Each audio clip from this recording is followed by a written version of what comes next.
side, this is a big job. There as an abstractor, Beth has worked closely with the one at Unity Point, and Linda Blackard is ours at OSF, and they go through every baby chart or mom chart and look through, and they look at the UDS and the baby's UDS and look for indications of marijuana use. And that is where they find that, and those are the names that they in turn enter. We did learn in discussing that our different hospitals have different approaches to this, which maybe impacts the percent that gets, submitted depending on your approach to reviewing charts.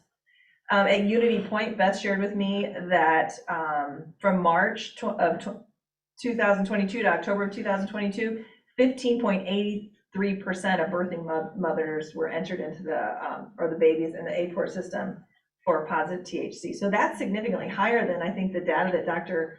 Weiner shared, and I think that's because as most of the published data lags by a couple of years. So we're seeing more and more, and it's hard in the literature to get the most recent information. So then I reached out to the APORS people. So I kind of had an idea of what we do, and I had an idea of what Unity Point did, and I said, what are you seeing on your side for our counties? And they shared that in Peoria County, they estimated 14.5% of babies who had prenatal marijuana exposure, and Tazewell County was 10.9, and Woodford County was 4.8. So I did a little fun math on that, and that would mean in Peoria County, 3 out of 20 kids in your kindergarten class would have had prenatal marijuana exposure, or 43 kids in a high school class of 300. So that's a lot. So after the APORS, after you get entered into this APORS system, and that's kind of how it happens from the hospital, there is the high-risk infant follow-up program, which is why we're here today. And I reached out about that too, because I'm like, this looks awesome, but Peoria County turns out doesn't have one. So I'm like, what? So I talked to the Department of Human Services, and they shared with me 83% of Illinois counties have a program, and there's a little void here in central Illinois. Actually, she had a map they were going to send me. I didn't see it, or I didn't check my email, but yeah. So, and then generally these high-risk infant follow-up programs, they can be housed under 3 entities. It could be the health department, like we are here, a community-based organization, or a federally qualified healthcare center. So it varies depending on your county. And people in your county, someone applies for these funds and starts and runs the program. And counties don't have to have it. Which I thought was interesting. And then their main goal is to connect these families, and you could share, with medical, home, and community resources. Even the family participation is voluntary, which makes sense. But as explained, I think it's probably similar for most programs where there's a nurse who runs it, and they do the multiple visits up to age 2, correct? Okay, so that's pretty standard regardless of under who it's housed. Okay. Yeah, and they shared that many of the programs have had the issues, just like everywhere, hospitals with RN staffing issues, keeping some of their programs up and running lately. So once again, I was curious about our local area, and I already shared Tazewell County has an excellent program. That's why we're here. Thank you. Woodford said that the Logan County Health Department covers their county, and then Peoria does not specifically have an APORS program right now, but they do have other programs that do a lot of the same things, do a lot of wonderful care for families. I don't think they have direct access to that APORS report, however.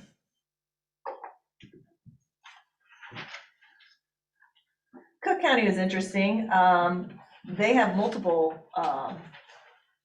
groups, I think, just because their county is so large.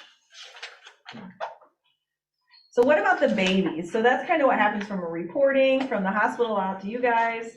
So what about the babies? So I think talking about, is this what are we monitoring from a healthcare perspective for the babies? We talk about reporting and home visiting follow-up for baby A. What about medical concerns? That legal term definitely distracts people, as we all know. I mean, if you could eat nothing but donuts and Diet Pepsi for your whole pregnancy, and that would be legal, but it probably wouldn't be great. You could skydive while pregnant. That would be legal, but probably not safe. So And it's just so common that we've noticed that, pregnant women, using marijuana, as I said, this was in the literature, but their biggest indications, nausea, vomiting, morning sickness, chronic pain, insomnia, anxiety, depression, and fatigue. And when we sit with them in the hospital and talk, that's what they tell us. We do know THC crosses the placenta. It can affect the endocrine function of the placenta with glucose and insulin. We already shared the cannabinoid receptors. They're present in the central nervous system of the fetus from the beginning of the second trimester. And these receptors, like I said, have important roles with neuronal development and cell survival.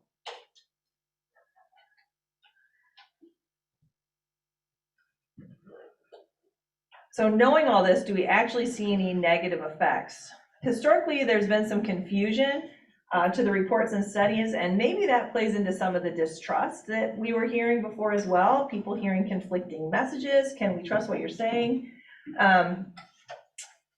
And the main reason is because there's a lot of confounding factors, such as tobacco smoking. It's hard to isolate marijuana from other risk factors that moms have. And as Dr. Weiner said as well, the dose is often not known, and many studies in the past were done on products that were much less potent than they are now. So I just reviewed some of the more recent review articles assimilating all of the data, and this was marijuana use during pregnancy and lactation and long-term outcomes from NEO Reviews, August of 2021. And they really found that there is likely an effect on low birth weight and preterm birth, while they did see some discrepancies between studies. There was also some concern for congenital malformations, anencephaly, which is when your brain doesn't form. I saw that in a couple different places. But once again, still complex. And then they did two other studies where they weren't sure about this association. And once again, they nodded to the difficulty of controlling due to confounding factors. I will say too, someone mentioned withdrawal.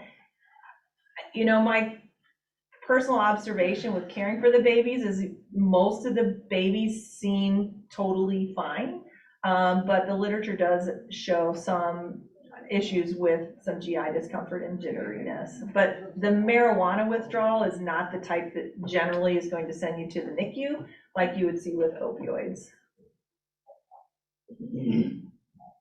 Long-term health effects from this study is there was concern for intellectual disability and learning disorders, impaired neurodevelopmental outcomes, attention, visuospatial function, hyperactivity, problem solving, and a very large study showed concerns for increased risk of autism.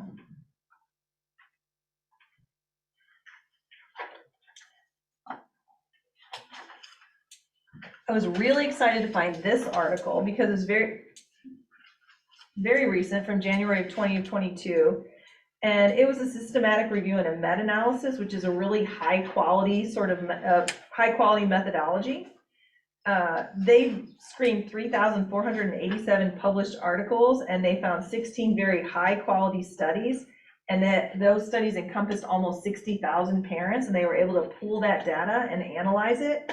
Because of those large numbers and the fact that the different studies looked for the same outcomes, they were able to control for the tobacco use and other factors, and attribute their findings solely to marijuana.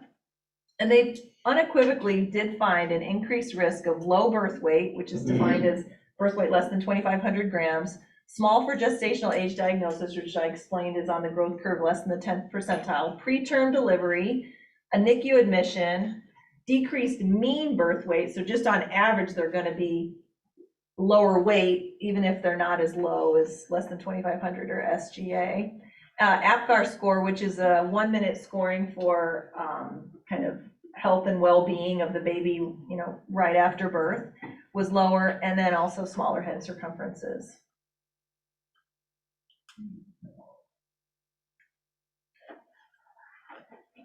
Once again, to our data from the study that we did, we validated what they were finding as far as the mean birth weight.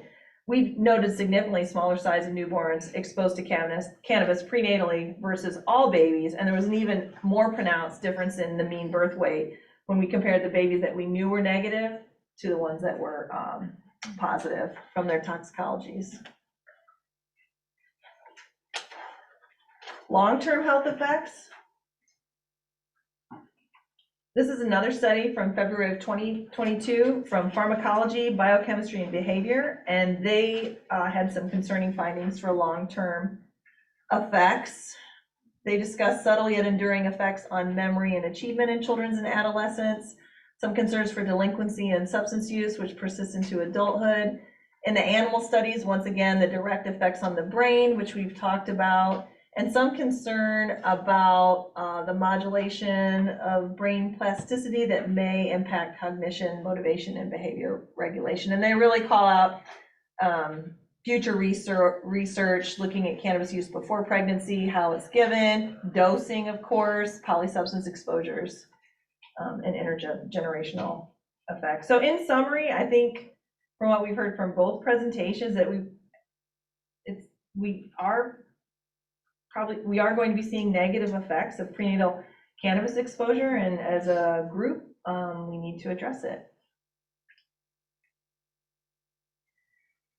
One strategy to address marijuana use in pregnancy is to come together to really educate and support our community. And I can't think of a better way than to leverage our awesome community partners. We've met baby A, she's had a few visits, we've educated, we know she has a positive toxicology. She's getting the Family Connects home visiting program, because she's in Peoria County. She's not getting the high-risk infant follow-up specifically until we apply and get that program, right? Mm-hmm. But in general, how do we support them?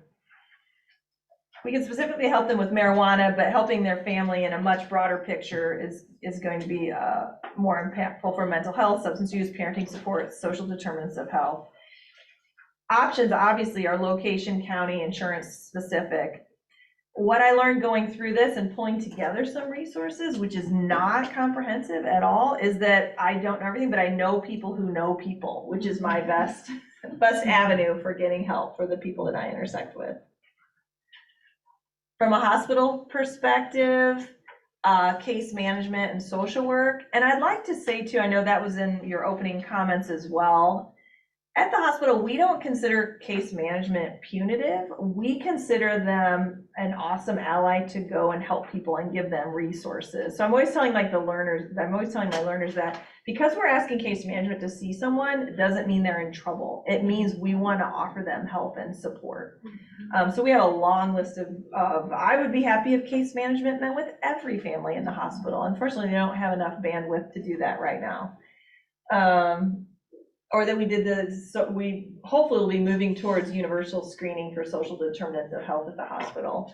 That will be helpful. And then also another just high level big win, of course, is your health departments, right? You guys do so much good work. And then the Women, Infants, and Children program within your health departments. Is there other very quick, easy ways to reach out to? You know, they do financial assistance, food assistance, utility, lots of things. And then I know most of the health departments also have lactation peer counselors and connections to substance use help.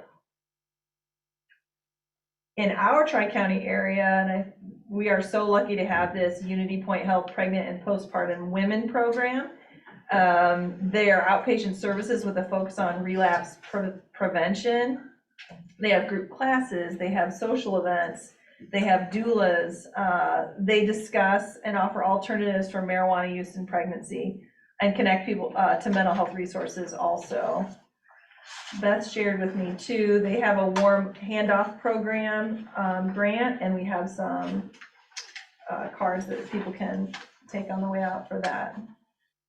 Is this something that's only offered to their clients or like the patients that deliver in that hospital? I've never heard of that before. Yeah, anybody in Peoria, Tazewell, Woodford, or Fulton County is available for this program. And we do have some flyers for them as well. So, and a big part of what they do is they help connect people to mental health resources. So we know, I mean, it's gotta be 90% of the moms I sit down and talk to share that. And then when you offer kindly listen, talk, offer, and we'll connect them with this program. Yeah, so this is probably this warm handoff. They're getting this, so you can call this number.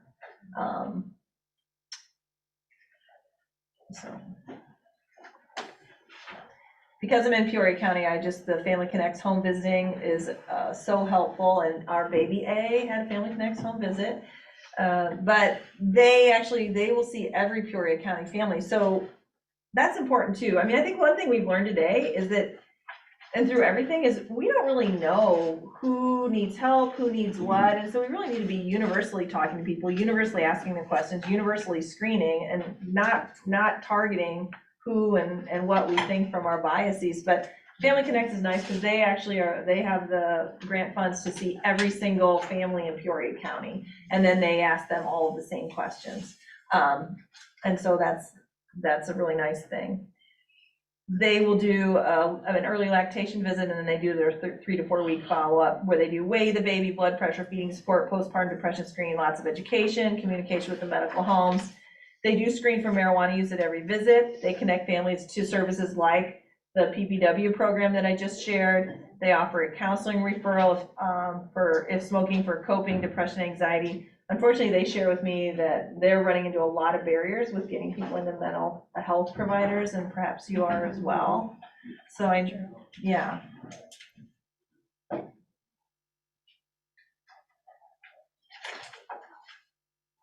Those are some, and I think I would add to, which I didn't put on here, but I should. I think Melissa Millinger is just incredible. I've heard her speak a couple times. Climb Out of Darkness is her group, specifically around, I think, perinatal mental health support. And obviously the women coming into hospital, they're going to be, even with a history from prior to pregnancy, but they're going to be at higher risk. So I would highly recommend Melissa Milger's Climb Out of Darkness as a resource as well. It looks everybody's nodding their head, so I think people all know about her. So we also know, people use marijuana for a variety of reasons, and we need to support them for all their needs. So just a few, swing by some things I know we have in our community. Peoria and Tazewell counties have the iGrow, which I believe is the coordinated intake system for families can be referred, and then a program that is right for them and that has availability is connected with that family. Some of their partners in there are the Boys and Girls Club, Child and Family Connections, Children's Home and Aid, Crittenden Centers, Good Beginnings, which is I've worked a lot with, which is a really nice intensive home visiting pre and postnatal program. Early Head Start, Bright Futures, Smart Start. So we have a lot of great programs in our area, and the healthcare providers don't necessarily know that. The Tazewell County, in addition to the iGrow, I mean, they shared with me a couple more programs that they have: Healthy Moms, Healthy Babies, and then Better Birth Outcomes. Peoria County has Better Birth Outcomes too, so. And they also have Healthy Moms, Healthy Babies. They just call it Smart Start, but Smart they're both Start. under that family case management umbrella through Department of Human Services. Okay, thank you for that. So the family case management I learned. So we've got the high-risk infant follow-up, but then also family case management is another arm from Department of Human Services, which does a lot of great things for people. And when I spoke with them yesterday, they really, talked about how wonderful that program was. The one disconnect with this is they don't get the APORS report, the family case management necessarily, as far as like following up specifically for those families. It depends. Yeah, in Peoria it's a little bit different, but usually it's right hand, left hand. Okay. They either get case management or a post report. Okay. And they Work like together, sisters, work yeah. together. Okay, thank you for clarifying that. I appreciate it. I told you, I know people who know people. I know you now.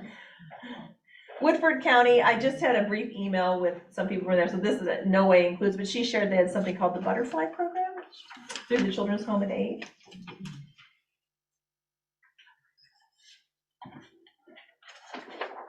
So how do you refer? This is from I think a medical perspective, and I'll share more about that. But historically in the offices, there's like flyers. They're still there at Heartland Clinic. There's this big wall with flyers and like phone numbers, and you're like giving people pamphlets, and or maybe you're calling somebody. And then the coordinated intake, I know before Iris was, here was this packet. Okay, fill all this out and fax it back, and the provider's like, no, terrible. But when they're busy and running, and the people, they're barely meeting the people's medical needs, they wanted to, but the process can be a barrier to what we know is very good. So Anyways, so we call, fax, some of our electronic medical records, we can refer people, so that's nice and easy. But I do think this Iris, and I know Julie Herzog's here, I think this has been a massive game changer in our community from what I've seen. And I know you're familiar with Iris, the people here, but I just think it's, okay, so Iris is a web-based closed-loop referral system, community resources, and I think they've done an excellent job. It was January of 2020 when it got started, I understand, but now you're up to 54 partners, and there's more to come. Heartland is on it, the PPW program, iGrow, Family Connects, and coming soon will be the Unity Point Health Unity Place. What we were just talking about, all of those connection to those mental health services, the Peoria Police Department. Our hospital systems, due to probably cogs in the wheel, large systems, a variety of barriers, have not been able to move forward, but I do know that they're still in conversation, so I hope that we can get there to further connect the healthcare side with the community health side.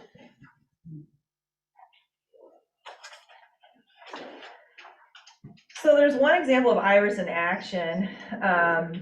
Our obstetrician, Dr. Caleb Jacobs, learned of Iris through a project we did, and he now offers like a menu of services to all of his expecting moms at the Heartland Clinic, and he enters the referrals into Iris, and then he can see what happens. I was in a meeting with him, and we were discussing this when you were just learning about all these referrals, and a referral person at Heartland said, "Oh, we don't really need these, I don't think, because we don't refer very much."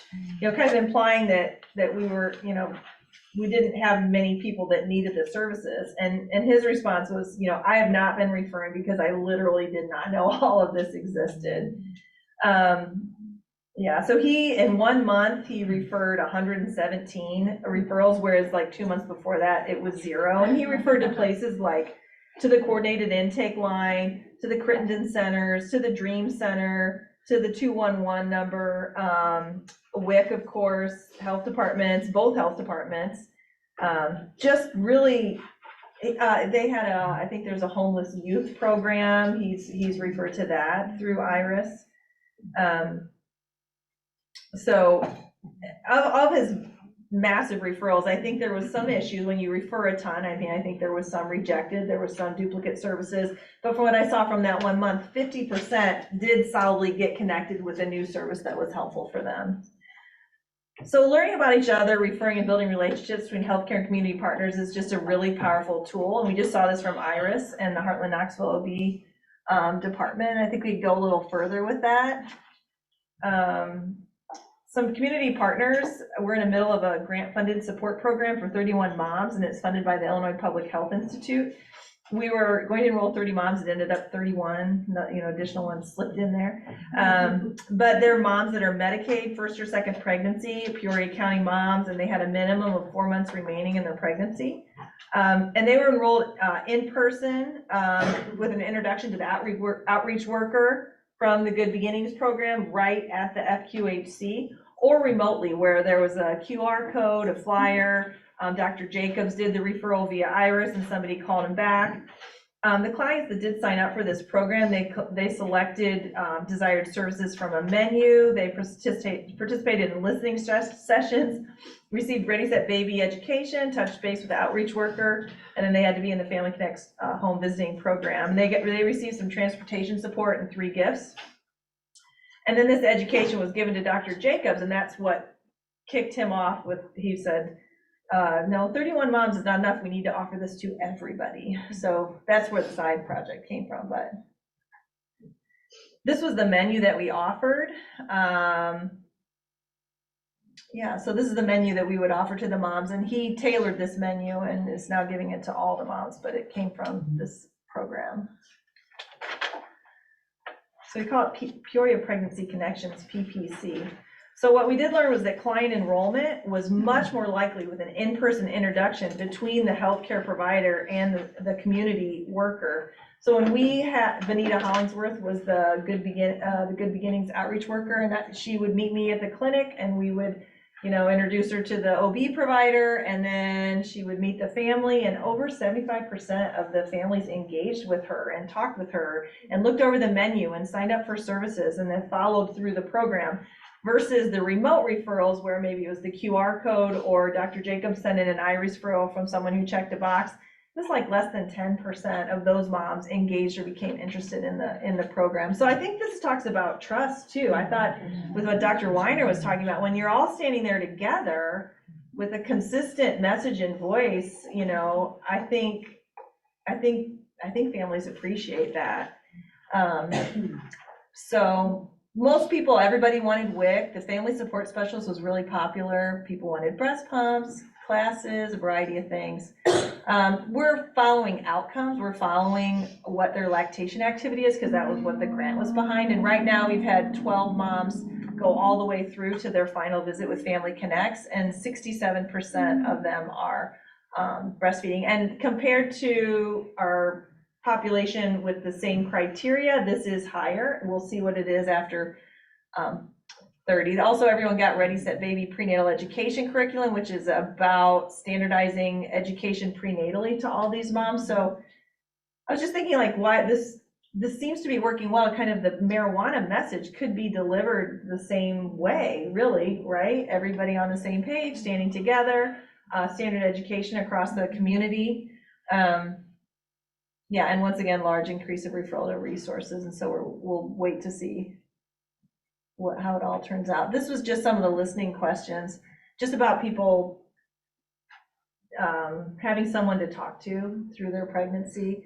Don't give up, especially with young girls. It's very helpful. Support hearing what I have to say. Something on there about no judgment. Yeah, so it seems like the same model would be really helpful for the message we're talking about today.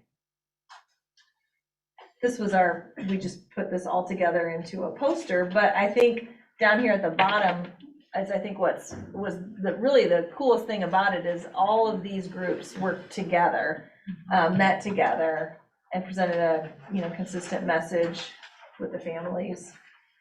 The relationships made a big impact. Baby A, still around, 2 months old now. Feeding well, growing well, breastfeeding, doing awesome. Her depression scale was 5, above 10 is abnormal, as you all know. She did get referred to the Pregnancy and Postpartum Substance Use Program, and she has her mental health services. She's not using marijuana, doing great. So in summary, I think just sharing those numbers, our community has some pretty concerning rates, and they're higher than what Dr.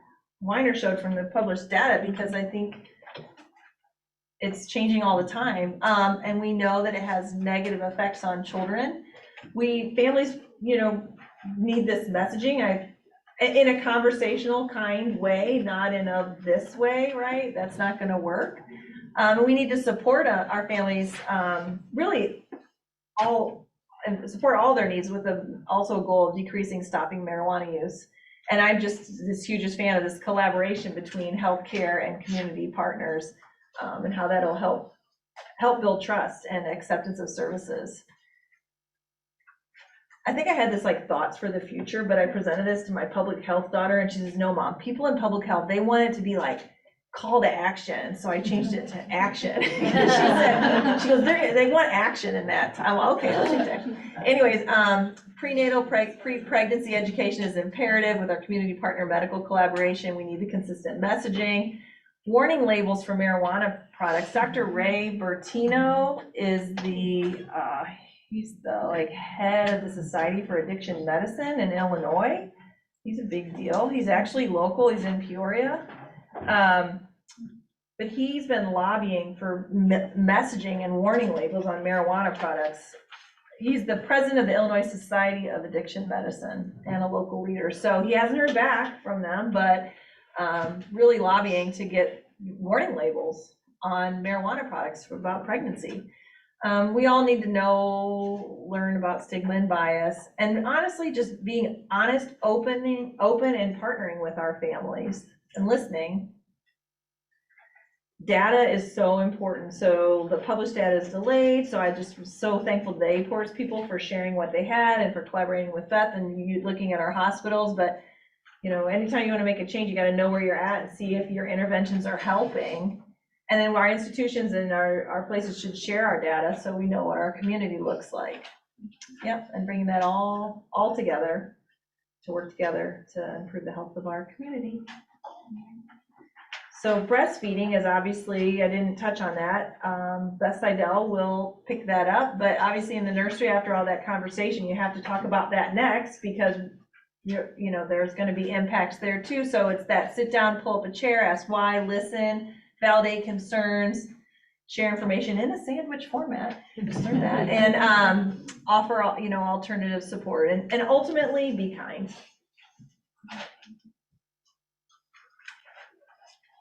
Thank you. Thank you.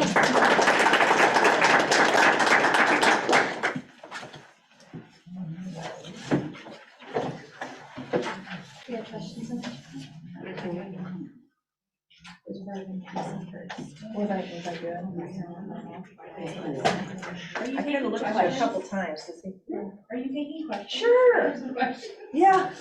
On slide 36, you had talked about this, and I can't read the slide, and I can't remember what you said.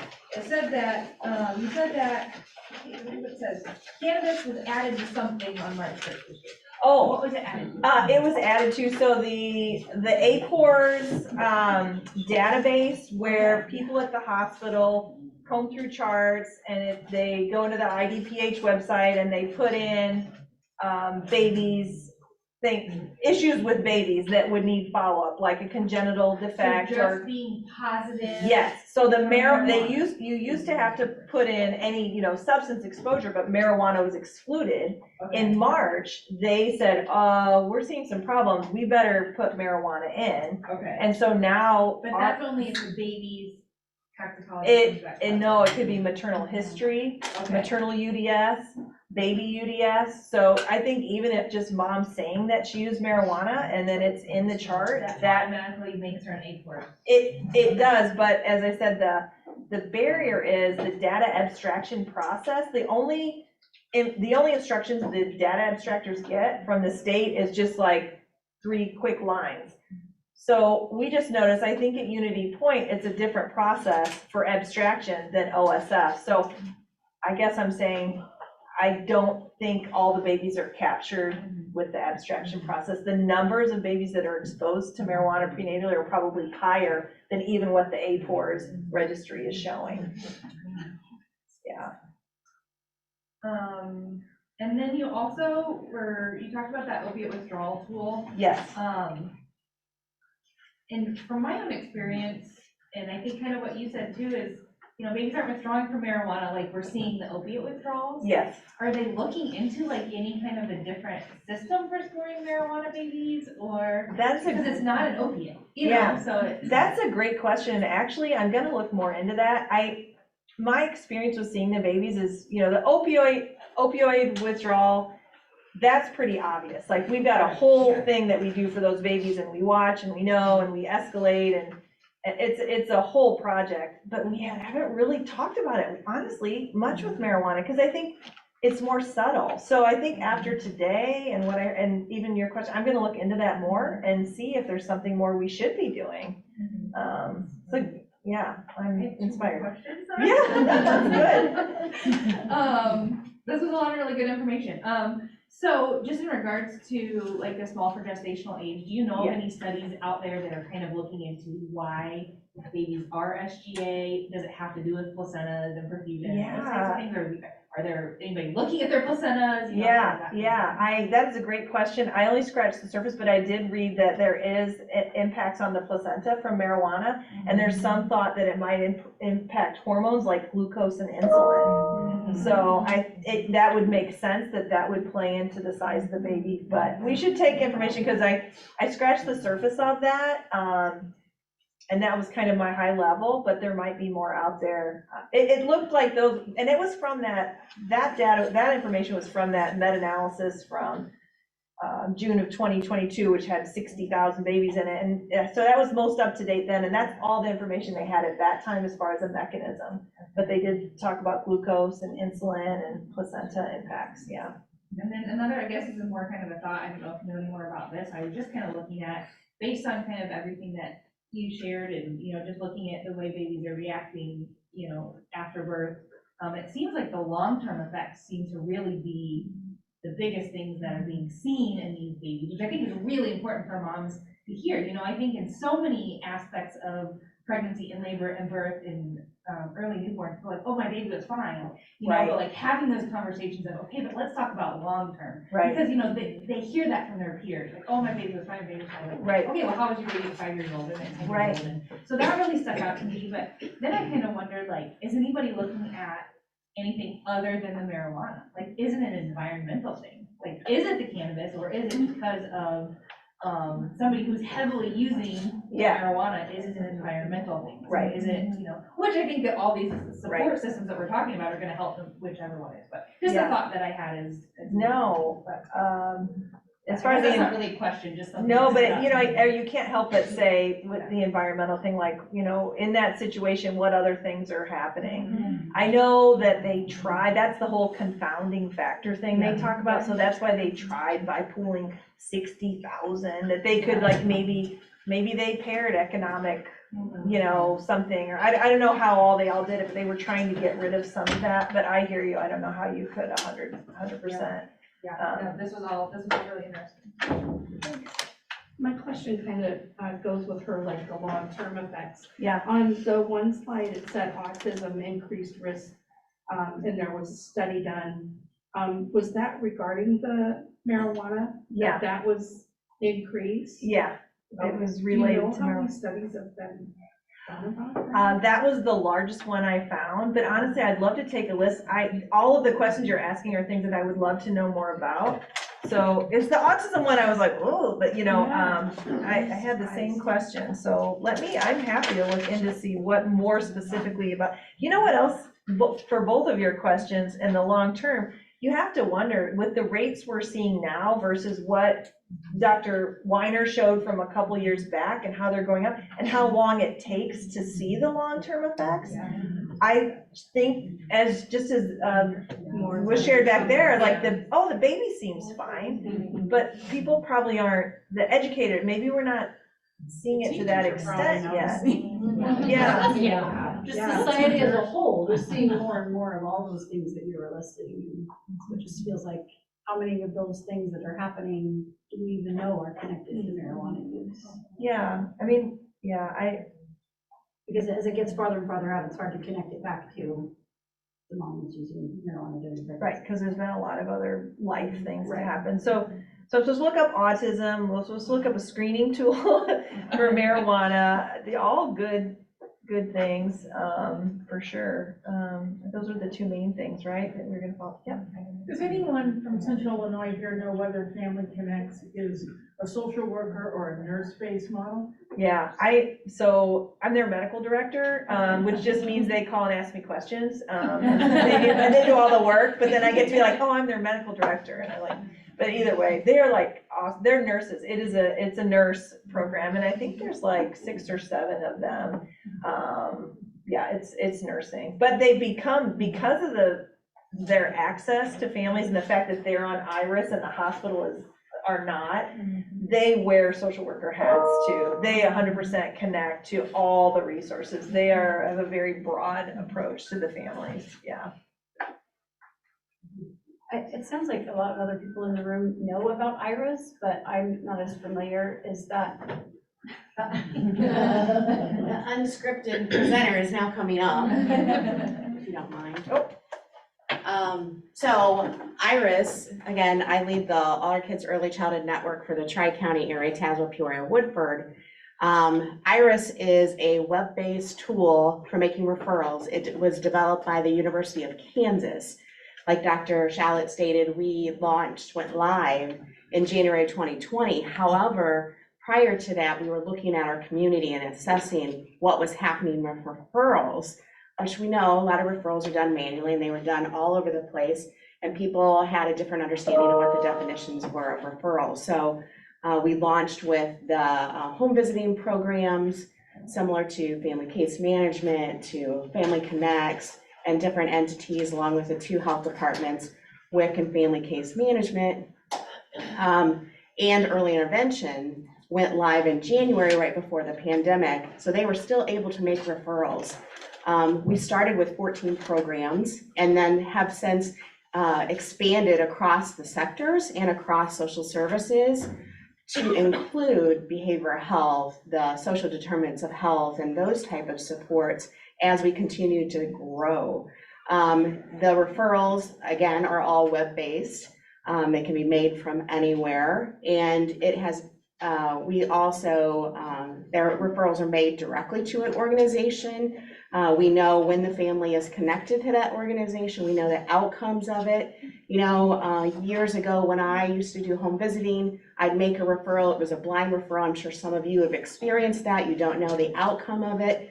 And IRIS allows you to have communication with that organization and also see the completed referral and whether or not that family was connected to those services. And if they weren't, then what were some of the barriers? We also, as a group, look at the trends and the data to see what the outcomes are, what the barriers to services. Like, we found that texting was an issue, so we added in texting. You know, our family is able to do that. So it's been very, organic, and we will continue to put other additional organizations on. There is information in your packet regarding the AOK network. It is the AOK network through Illinois Department of Human Services is the funder. And then we continually outreach to other partners in the community, as Dr. Shallat reviewed, and was so gracious to share that information. So is it you're talking about referring, I guess when I heard it, the thing that piqued my interest is that it sounded like one place that you could go to look at all the different types of resources available. Not all of them, Well, anyone that agrees to be a partner, Right, yes, right. a lot of different partners. And so who can refer? So it depends on what your organization is. If you decide what your workflow is, say you have 6 different people within your organization, there's a training that you go through, you get access, there's a data agreement that you sign, and then anyone that has access to that can do that. But I want to hold those questions. I know you're really interested in that, but I want to make sure that we stay at the topic at hand and that I don't want to take away the attention from that. My contact information is at the bottom of the page, and I'd be happy to follow up with anybody at that time. So we're going to continue on with our next presenter.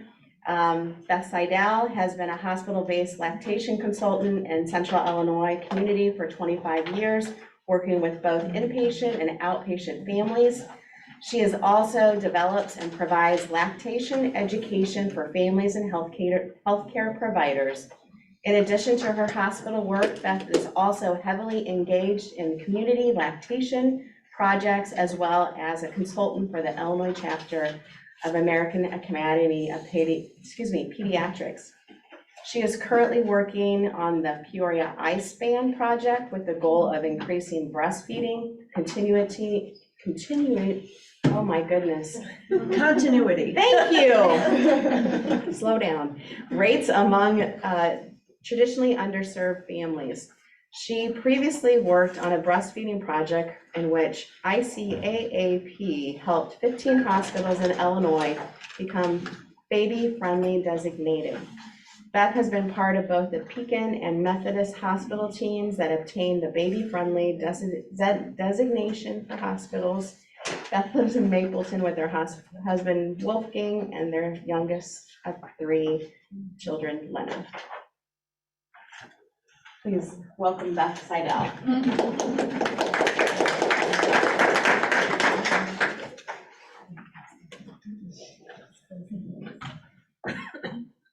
Right, so what do I need to do you need to know about this? It's not that hard, it's just, I think it was a user error on my fault. So you It's the push? side one. Yeah. You gotta go As down you a push, bit. no, go down? There you go. Okay. Oh, okay, I want to go back to User error. it. All right, thank you, Julie, for that. And I would like to start out by saying thank you to the Tazewell County Health Department for putting this together and asking me to speak today. My disclaimer is that I am not an expert on marijuana, cannabis, anything. And I told them that when they asked me to speak, like, I am not an expert on this. Thank goodness we have a medical person in the room, because I'm also not a medical expert. You guys were asking a lot of those type of questions, and so it's a hard act to follow coming after Dr. Shallat and Dr. Weiner. But I am going to present information from a slightly different perspective. And of course, because I am a lactation consultant, we're going to be looking at cannabis use during lactation. So we will dig on in. So my goals today, well, let me get my computer here to cooperate so I can see my notes. Okay, so my goal today is to look at the current recommendations for cannabis use during lactation. And then because I think that it is important that we continue to hear about why parents use, I have just a little bit of information about why parents use cannabis and what their perspectives are on this issue. Information that is going to reinforce what we heard earlier. And then I'm going to talk about current recommendations that we make and share some resources with you as well. My goal is to do this in an unbiased way. I think that when we're talking about cannabis use during pregnancy and lactation, that it is very easy to pull in our own personal biases. And this is something that in my years as a lactation consultant, I had to really work hard to check. And so I ask you all to just think about that as we go through here. And the other thing that I just want to say is that when I talk about breastfeeding, I'm talking about human milk feeding by any method. So that might be pumping, that might be feeding directly at the breast, that might be partial feeding. So the current recommendations from the CDC, the ABM, so the ABM is the Academy of Breastfeeding Medicine, and the AAP, they're basically the same. ACOG, they say pretty definitively no cannabis use during pregnancy and lactation, and they pretty much stop there. But the CDC, ABM, AAP, they do say that the data is insufficient whether to say yes or no about cannabis use during lactation. And they do go on to say, don't use it, you should not be using, but if you do, limit your use. So this is where these organizations are a little bit different than ACOG. So recognizing that some people are still using, so if you do, then limit use. They all are really focusing also on second-hand smoke exposure from marijuana use, and that should be minimized, and that the ability to care for the infant may be an issue as well with marijuana use. Did I just skip something? But then you have also from the AAP, and as I was putting together this presentation, there is so much conflicting information out there. And one day I would be reading and I would be like, well, this is a terrible idea. And then the next day I would be reading, I'm like, oh, well, that's not so bad. And then the next day I'm back to terrible idea. So I always like to look through these things from the lens of parents as well. So we also have this from the AAP, where the AAP says there was a study that just found that the milk of marijuana users does not hurt the short-term health of early preterm infants. And that those longer outcomes that you were talking about, Jenny, we still don't know, okay? So it feels a little conflicting, right? They say, don't do it, and then they have this study that shows us we didn't see any short-term effects. So I talked to parents because I think their voice is important, and I think that they have some valuable insight for us. So I am not going to read all of these quotes. You guys can read. These are real pictures of either the children or the parents and their children who so graciously in a very vulnerable way, shared information with me. This is a parent who used marijuana in both pregnancy and lactation. She feels good because her children are hitting all of their milestones. She uses daily, a few times a day, and I found that that is a very common thing, that they're using a few times a day. She feels like she can care for her kids and she cares for them better. And this was a resounding theme, and Dr. Weiner touched on it, that they are very focused on the benefits of plant medicine. And big pharma not being the answer, and pharmaceuticals perhaps not having worked for them. Parent who, let me make sure I'm on the right one. When it became legal, she became more confident about using. She feels like marijuana helps her to focus. She also feels like she is a better mother. I had extensive conversations with this mom. She has ADHD and was recently diagnosed with multiple sclerosis. She vapes, she smokes, and she does edibles. Again, she is very focused on this being plant-based medicine, says that marijuana helps her with racing thoughts, and again, a daily user. This mom here, she is a recent user. She has 4 children. She shared this picture this was the last time that she was nursing the little one here. She did not start using cannabis. She was unusual. She didn't start using cannabis until during lactation with her youngest child. She is bipolar. She is on 3 different medications now, has been on 9 different meds, shared with me that she has been suicidal before, and that marijuana really helps her, has a different effect on her than just the pharmaceuticals alone. So that was the information that I got from moms about their use. And then I asked one of the moms, how are you educating yourself? Where are you getting all of your information? This was a mom who said that she's never discussed it with her pediatrician because of the stigma, and she feels like a lot of parents are not having those conversations, right? She knew a lot. She shared with me a lot of resources. She shared a lot from Dr. Thomas Hale. I'm going to talk about him in a second. And also that there's an app called Leafly, and she consults that app to figure out which strains of marijuana to use. It's interesting because she's acknowledging the same thing that Dr. Weiner said, that some give you more anxiety and some for her take it away. So what did I learn? Did I just skip a slide? Yes, I did. So this was a survey that Dr. Hale and Kathy Kendall Tackett did in 2021, where they were asking parents why they were using and how, what was their mode of use.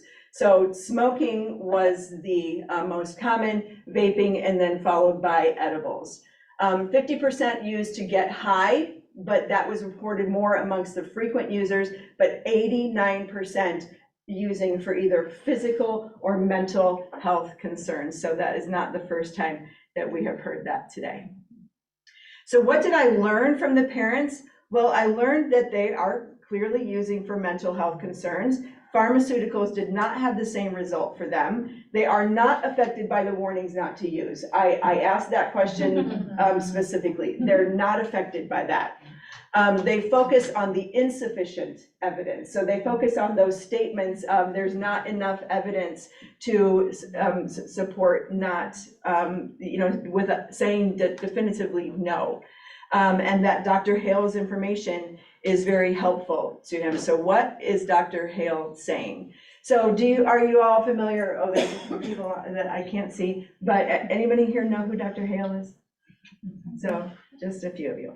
So Dr. Hale holds a PhD in pharmacology and toxicology. He is the one who is responsible for this book. This is like our Bible in the hospital that we look in to see the compatibility of medications with lactation. And he also has the Infant Risk Center, which is a fantastic online resource where you can look up medications and their forms. They do a lot of studies, and you can call the Infant Risk Center as well to check on the compatibility of medications. We probably call there at least once a week. So lots of work being done by Dr. Hale. So he recently had, he did this with Medela, this webinar he recently did, and tomorrow, and I'm gonna share a QR code for you guys at the end, tomorrow they are showing this again, okay? There's an encore presentation of it, and he's gonna be available to answer questions. I think that you can still register for it. It is fantastic. I have watched it now 3 times, a really, really good resource, not just about cannabis, but the last half of it is about cannabis. And then he also has an interview that is available online. This is from the the International Lactation Consultant Association, so ILCA, it's like my governing board that does our scope of practice and everything. This interview is available, and this is what he says. What do lactation professionals need to understand about cannabis use in human milk? They need to know right now, many of the suggestions and recommendations are based on hysteria, not reality. This is all out there on the internet. I found this from a mother, okay? I didn't know it was out there. If a person has a positive test, it really doesn't tell you anything. He talks about how when somebody smokes marijuana, the THC goes into the plasma compartment, and that very quickly peaks. So what is important to know with lactation is that if a medication is in the plasma of the blood, it can get into the milk. One thing that Dr. Hale says over and over again, if it's not in the plasma, it can't get in the milk, okay? So it starts to drop very quickly and is gone at about 22 minutes with really complete clearance, almost complete clearance at about 4 to 5 hours. So after it starts to go out, because we always hear, right? THC stores in the fat. It loves fat, stores in that adipose tissue. Once it gets into the adipose tissue, it stays there for weeks. And then it drops out a little tiny bit at a time. And that's why the urine sample will continue to be positive, okay? For weeks, it will be. But once it's in the adipose tissue, it does not get back out to get into the plasma. So that is, from Dr. Hale, important information to know.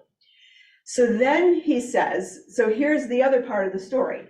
If you are using marijuana by edibles, the absorption of the THC is very low. How are babies getting that THC? Through milk. They're getting it through food. So it's basically, if there is any in the milk, it's basically an edible for them, right? Like when you think about it that way, right? And so even, he says, even if the parent uses it, if the parent is smoking and breastfeeding, which he says, don't do it. At the same time, he's very clear, do not do that. But even if they do, then the most the baby's gonna get is 8.7% of the parent's dose, and then they only absorb a very small percentage, 1 to 5% of that, okay? So this is what is out there. This is what parents are educating themselves from. So when you wonder why they're not worried, it's because there's a very reliable source out there giving them information that makes them feel a whole lot better. All right, then somebody else, Kathleen Kendall-Tackett, that is who, this is one of his co-authors on that survey. She's got this great article. I have a QR code at the end where you can scan and go to this, cannabis and breastfeeding. Kathleen, let me get caught up here. Kathleen is a health psychologist, and she's also an IBCLC. She's spoken in this area. She's done a lot of work around mental health and breastfeeding. So she has this wonderful article. Oh, goodness, it's like a skill that I clearly don't really have. So in this article, one of the things that she talks about is predictors of use, okay? So this was interesting. So this was a study, Velez, I think, this cannabis use disorder during the perinatal period. This is interesting that predictors of use, when you look at these risk factors, mothers who smoke tobacco in the last trimester of their pregnancy, 27% of them used cannabis. 46% of women who exercise less than 3 times a week. If they had more than 3 stressors in the year before delivery, or this was an unintended pregnancy, over half of them used cannabis. 83% of women who did not take a daily multivitamin used cannabis. So what they think this is it speaks to, I think, the same thing that Dr. Shallat was saying, that we see these parents who have late or no prenatal care also very often will have a positive test for some kind of a substance, that it's people who don't take kind of mainstream advice during their pregnancies, okay? So our takeaways from all of this information. So I called because I was so confused, to be very honest with you. I called the Infant Risk Center and I'm like, I'm doing this presentation, you need to help me. And they said basically what they are recommending now is if you are using occasionally, and their definition of occasional use, 2 to 3 times a week, that those parents they're not saying, woo, woo, go out, smoke weed, breastfeed, it's all good. But they're saying if you're an occasional user, then might be better. We don't recommend for chronic users. And that's a whole nother, if we have time, I can explain to you how that acts differently in the plasma. But it definitely is a much higher risk for the baby getting exposed to more with chronic use. They're saying wait a few hours after using, 4 to 5 hours has been the number that I've heard several times, and that the THC peaks in 3 to 10 minutes after smoking. So again, don't be using while you are in the act of breastfeeding your baby. Right now, marijuana is an L4 category, although I've heard that in the 2023 Medications in Mother's Milk book that they're saying that it's an L3 for infrequent use and still an L4. L4 is pretty much like it's not worth the risk. L3 is usually when you're weighing out risk versus benefit. L3s are usually fine, and that's what Sally told me, that's her name. So I'm like, can I please have your name, write it down. That she said, and L3s are basically fine. So, I have a quick question. yeah, Do you know where the 4 to 5 hours comes into? Because one of your previous slides said that it's out in 22 minutes. right, yeah, but it, you know how we have like half-life and the amount of time that it takes to get really out to where it's not detectable anymore, that's 4 to 5 hours. There was a study, if you watch his webinar, there was a study that showed by 4 to 5 hours that the levels were pretty much not detectable at all. So that was it. So we don't understand what he says anyway. So, I mean, there's books that explain this, but Yeah, pharmacology has a different approach. the webinar is it's very good. It's on YouTube if you can't watch it tomorrow. So Kathleen Kendall Tackett, she says, these are her recommendations: screen early in pregnancy, have these conversations that we've been talking about all day, create an environment of trust, okay? And what support do parents need to decrease use? So mental health counseling, domestic violence intervention, stress reduction, and all of the resources. We've got so many in this community that Dr. Shallat mentioned for us here. When we're discussing with parents, can they use CBD products for anxiety instead of marijuana? Are edibles an option? Because of what I said, that there's much less absorption of THC with edibles. Watch baby for signs of poor feeding, lethargy. There's again that wait 4 hours and discuss the dangers of secondhand smoke. And then of course, because I can't not change a presentation, I was doing a little bit more information, no bed sharing. That is one of the big things that Kathleen Kendall Tackett already talks about as well. especially since a lot of people are using marijuana to help with sleep. So you do not want them bed sharing. Healthcare provider goals, we need to create that environment in which a parent will feel comfortable disclosing cannabis use. Develop guidelines. One of the things they talked about as a community, develop guidelines for when the risk of cannabis outweighs benefits of breast milk.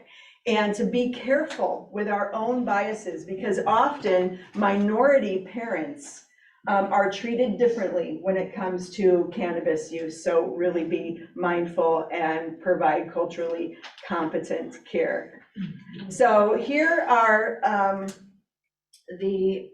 so this is Kathleen Kendall-Tackett. She also has a good webinar that is on her site. It costs $15. It's very worth it. So I have a short URL too, if you aren't getting the QR code. And this is to, I think that this is either, oh gosh, I don't remember if this is the YouTube or if this is to register for, I think this is to register for his webinar tomorrow. Okay, and then there is another one. So one of the things that Kathleen Kendall-Tackett talks about, I guess that Indiana, their perinatal network did a good job of, as a community, coming up with guidelines for substance use, but marijuana was a big part of that. And they have a great document that if I have a QR code for it, but not up there. But the short URL, if you're interested in accessing that, is bit.ly. So it's bit.ly and then /. Bit.lys are case sensitive and I need to make everything complicated. So it's capital I, small n, small d, capital SUDBF, so substance use disorder breastfeeding. SUDBF, all capitals? Yes, yeah, because I didn't think about that being complicated. Could you say it one more time? Yeah, so it starts out with bit.ly, so bit.ly and then /, and then capital IND, so that's for Indiana, IND, capital SUDBF. So if you go there, you will find Indiana's really impressive. It's kind of like a toolkit, actually. So, all right, any questions? Yeah. I'm gonna refer to my doctor friend. No, I'm saying, I think that was great. I think what we see at the hospital, which is so important about what Beth was sharing, is we were running into issues where there was the concept that marijuana was bad in breast milk. And then you would have, say, a baby born who was going to NICU, who mom, had tested positive for marijuana. And then the neonatologist would be like, well, you can't use that breast milk. And the benefits of breast milk are so massively high and amazing that that was quite a disservice to that baby ultimately, right?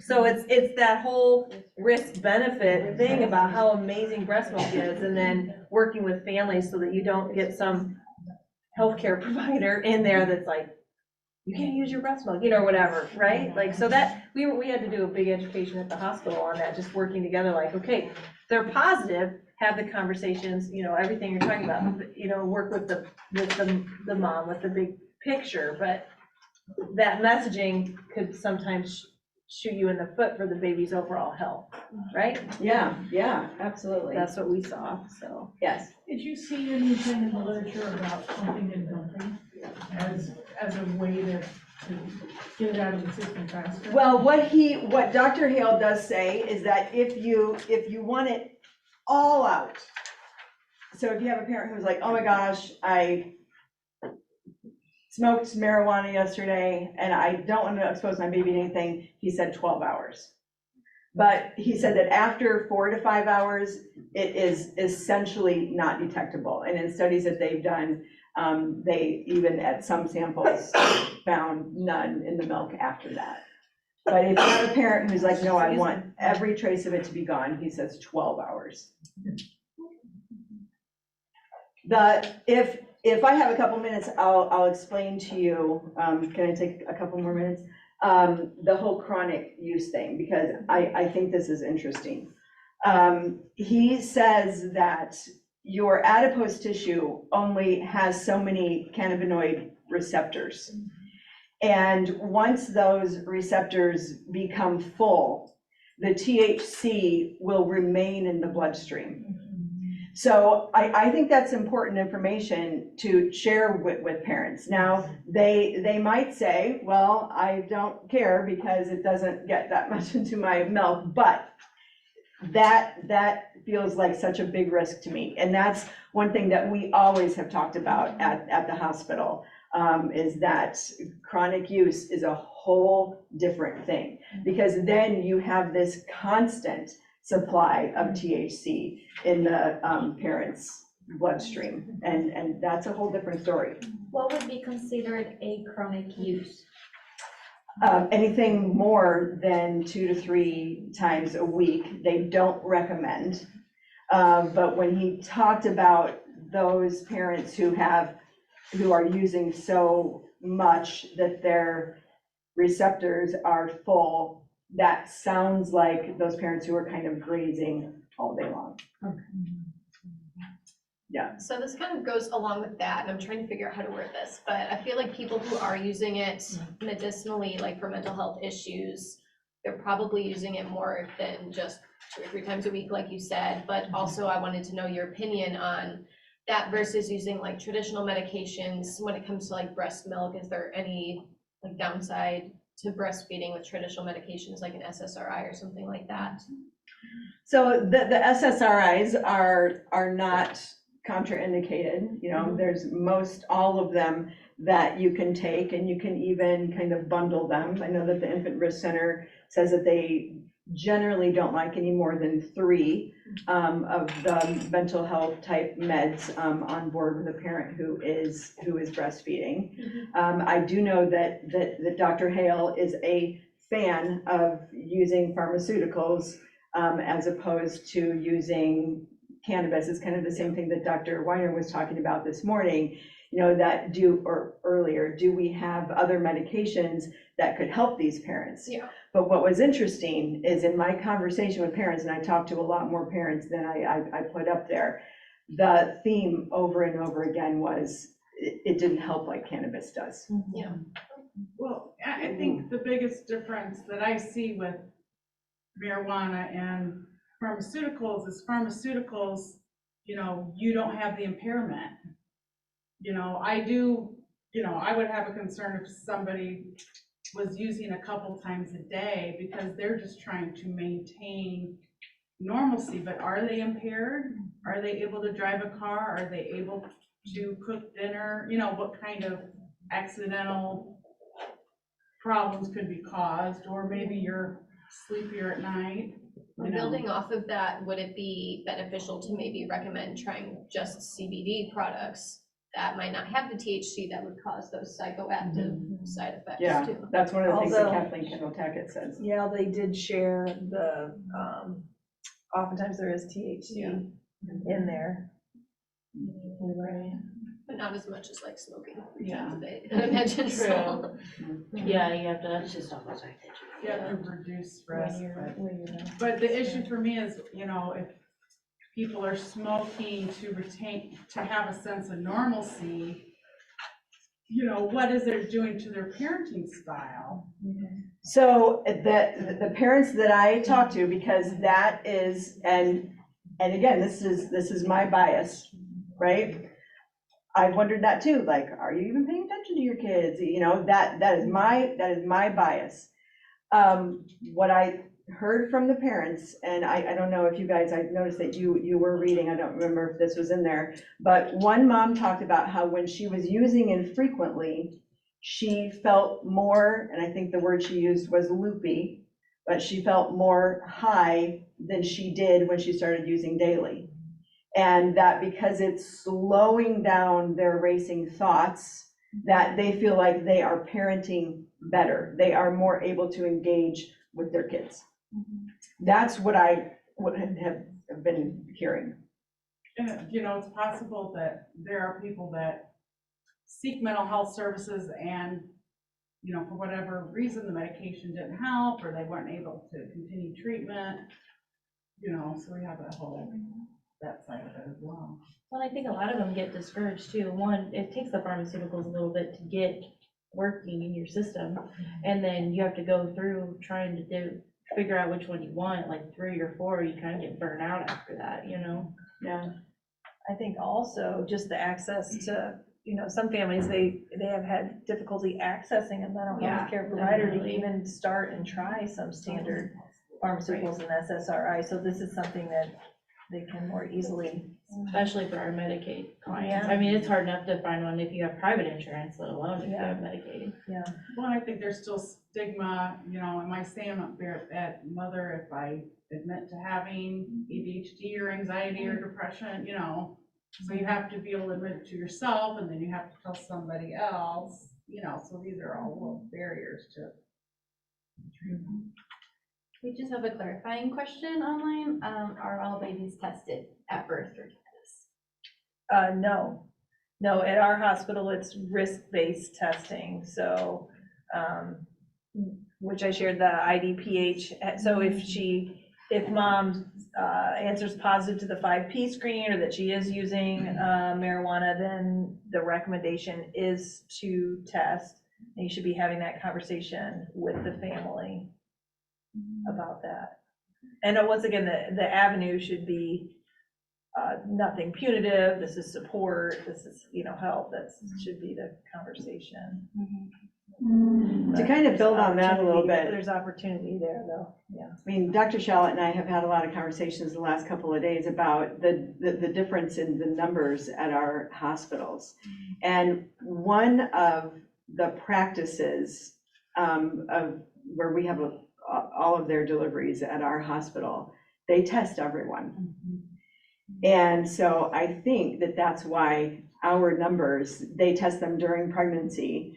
And then it looked to me like, I just looked this up yesterday, just 1 month of audits. It looked to me like all those patients then do also get a screening when they come in to labor. So those numbers were much higher when we were testing. Almost more universally, yeah. Yeah. So it makes you wonder. I mean, so at our hospital, I looked at that data from March through the end of October. And so what we know is that at least 16% of our parents have been, that they are either THC positive at delivery or during the pregnancy. So that's at least, because we tested, in October, we tested 30, what did I tell you, 36%, 33%, something like that, of our parents. With consent, what happens if they didn't? Yeah, so. I don't actually see the consent happen when I'm there. I have been texting with our managers, so, yeah, I think that that there is. Now, the patients from the practice where they are all tested, it is my understanding that is with consent. That's what I'm told. I think And they there is can't define what opportunity they for would all define. of this. I don't know. Conversation. I don't know the answer. Maybe they signed something in the office that they didn't realize. Yeah. Could be, You know, yeah. long before. Well, Yeah. I think if I work for WIC, but I'm in a community health care office that has OB, and they test all OB patients. And so basically they say, if you want us to take you on as a patient, which it's hard to find OB doctors in our area, you consent to be tested. And I can tell you. don't get medical care if you don't consent to the things that we're gonna force you to do. Well, but I mean, you get. Although ACOG said, don't do that. Right? Yeah. I don't work for CHC, but I'm telling you, you're gonna see we see people that are positive that you would never in 100 years expect them to be positive. And you would not believe the substances they're showing up with, so. Well, and that's interesting because in several of the studies that I read, and one of the things that Kathleen Kendall-Tackett talked about was culturally competent care. It seems that if you had a profile of a parent who is likely, she's white, who is likely to use marijuana during pregnancy and lactation. So again, our biases.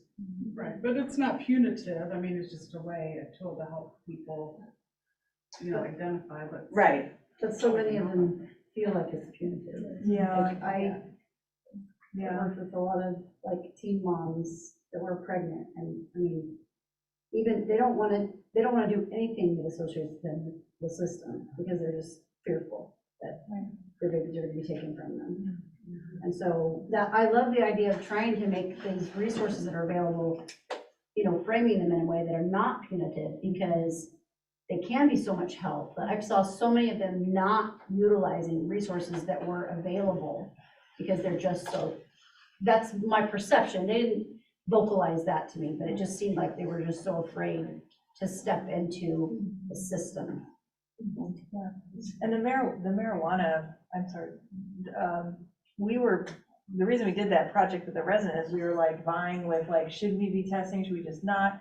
Because it's all was so unclear, but now that it's a reportable thing through APORS for follow-up, like that aligns with the concept of testing, right? And asking and reporting. So from the state level, I think, that's what it feels like. If it's, it's messy. And I'm sure for the parent who gets the phone call that you started out today talking about, that it certainly feels punitive. Right. Yes. Yeah. Right. It said that Heartland is not do universal testing. Yeah. Are you seeing or have you even looked to see, is there a correlation between the moms who are not getting prenatal care and your substance abuse is high? Are you seeing that as a higher rate? Does that make sense? We know it's an indication for testing if you didn't receive, adequate prenatal care, and that was a very high rate of cannabis. We've never in our institution taken a control population though. So because we do that risk-based, so it'd be really curious to see if we just tested people who didn't meet any of those criteria, what we would find. Right. Would be very, interesting. So yes, but we don't know what the other group looks like. We don't look, at least here. Yeah. I would be curious to. Yeah, that's a good point. I do think a lot of the skills that Dr. Weiner talked about can be really helpful in reducing that feeling like it's punitive. A lot of the Language. the motivational, that kind of. I think so too, and Sherry, I think so much of that is just the time. I think so many times people feel so pushed through appointments and, there's just not the time allowed for that. And I think that's a huge component. I think there's a lot of providers who care and want to help, but they don't have the time. And that's really unfortunate, because I think that's where some of the distrust comes from too. Yeah. They feel like they're not given the time to sit down and have a conversation. I think you're right, Jenny, because whenever I see a positive THC result on a chart, it is always my goal to talk to the parent about that. And I always start out with, because I go through their health history and ask them about medications and anything, and so that's when I bring it in. And, I always say, I just want to have a conversation with you. I first want to start out and say, there's zero judgment involved in this, in this conversation. And I start out by, acknowledging that there was a positive test, and tell me what you've learned about lactation and cannabis use. But on days that we're really busy, I often don't have that conversation, because I know that that's going to be at least a 15 to 30 minute conversation, because I do try to go through all this with resources, and you're absolutely right. Which is why it needs to be happening prenatally in the community. Yeah. And the centering program in Peoria, the centering pregnancy program, I think really provides that opportunity, because they're in a group, they get presentations. I don't know how many of you are familiar with that, but that's a really good prenatal program that gives the opportunity for some of those conversations to be happening. Yeah, you're right. Yeah. Somebody else here, I thought I talked so much. You can right on ahead. Beth knows that I just do this. You had one slide in there that said something about, I can't remember what it said now. If we could get, are we allowed to have a copy of your slide? Yeah, actually, I can speak to that. Okay. So after this, you guys will receive an evaluation. You'll also receive the slides for Dr. Shallat, because there's a new version for it. I have to take them out. Okay, that's good too, that's fine.